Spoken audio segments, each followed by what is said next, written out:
Sr. Presidente, Sr. Ministro, Sr. Secretário de Estado, Senhoras e Senhores Deputados, o Mecanismo Europeu de Estabilidade não é o PRR, não são fundos que nós utilizamos para investir na justiça e em reformas do país.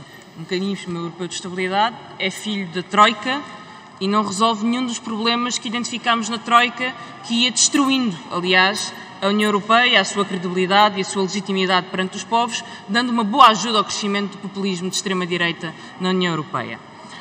Continuamos a ter uma instituição tecnocrática, instituída por tratado intergovernamental, que não responde ao Parlamento Europeu, que não obedece a regras de escrutínio democrático, que existe apenas para centralizar regras de condicionalidade em caso de necessidade de apoio financeiro a um país e, portanto, a um país em crise, seja esse apoio financeiro durante a crise ou de forma cautelar e portanto, antes dessa crise acontecer, quando um país e quando os países da zona euro não têm mais nenhuma forma de evitar essa crise, porque estão privados dos seus mecanismos de política fiscal, privados dos seus mecanismos de política monetária e num espaço europeu que apenas agrava as divergências estruturais nesse mesmo espaço. Isto não é aprender com o que aconteceu no Covid. Isto é o contrário do que aconteceu na resposta ao Covid, em que as regras orçamentais foram suspensas e em que não houve condicionalidade na atribuição de apoios para reformas que era necessário fazer. E, portanto, é a prova que a União Europeia não aprendeu nada.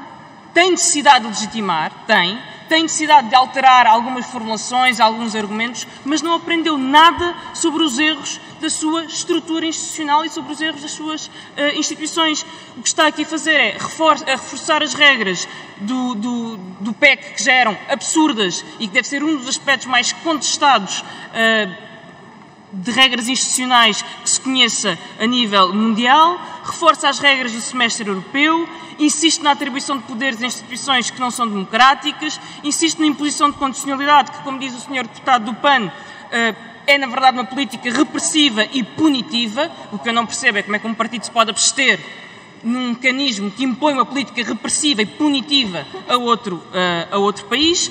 É um mecanismo que está obcecado com o passado e com as crises de dívida soberana. Nós não sabemos se as próximas crises serão de dívida soberana. Eu até diria que a União Europeia fez muito pouco para evitar novas crises de dívida soberana, porque a maior parte delas tem a ver com os sistemas financeiros, com os acordos de recompra, com os colaterais que são usados nesses acordos de recompra, e tudo isso continua a funcionar tal e qual e, portanto, estamos tão expostos como estávamos a uma nova crise de dívida soberana. Não é solução, não é solidariedade, não garante estabilidade, não garante combate às divergências estruturais, é um mecanismo de subjugação dos Estados nacionais que são forçados a abdicar da soberania, que até ver eu achava que era um valor caro ao CDS, terá deixado de ser entretanto, e, portanto, países obrigados a abdicar da sua soberania e do seu espaço democrático de decisão. Há quem ache que o euro é isto. Há quem ache que ter uma moeda única nos obriga, enquanto comunidade, a abdicar de soberania e de espaço democrático de decisão e de aceitar políticas punitivas e repressivas. Não é essa a posição do Bloco de Esquerda, não é essa a posição de um conjunto de críticos destas regras.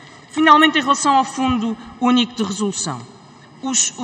Há muito tempo que se fala que é necessário um backstop e um apoio do Mecanismo Europeu de Estabilidade ao Fundo Único de Resolução.